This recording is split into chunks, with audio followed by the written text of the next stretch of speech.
Hi, my name is Matthew Blackman. This is my week 1 assignment for FTH 202 Revolvers. Now let's get into it.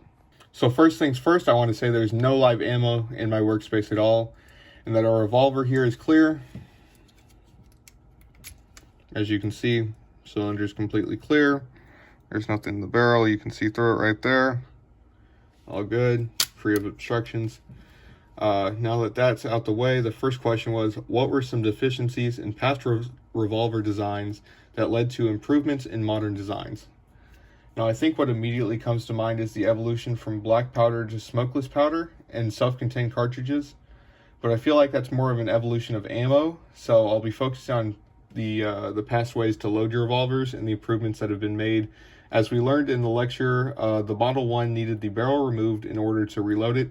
Other revolvers, including a ROM that I had, needed the whole cylinder removed to reload it. You also have the loading gate style revolvers, which is a better design and is still used on revolvers today, like my Heritage. However, it is a dated method. The next question was, what modifications and adjustments were made to address those deficiencies and how did they work? So the swing out cylinder, like we have on the Taurus, is the biggest improvement, and it makes it much faster and easier to reload.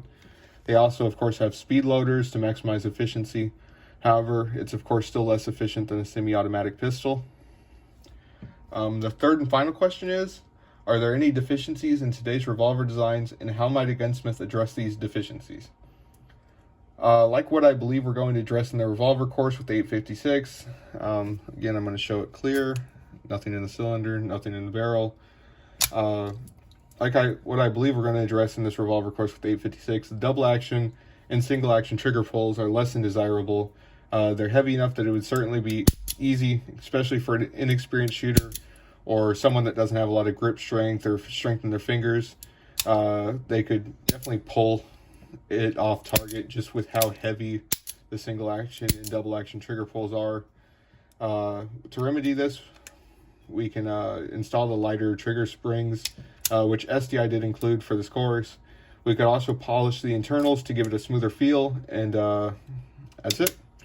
So that's all. My name is Matthew Blackman, and that was my week 1 assignment for FTH 202 at SDI.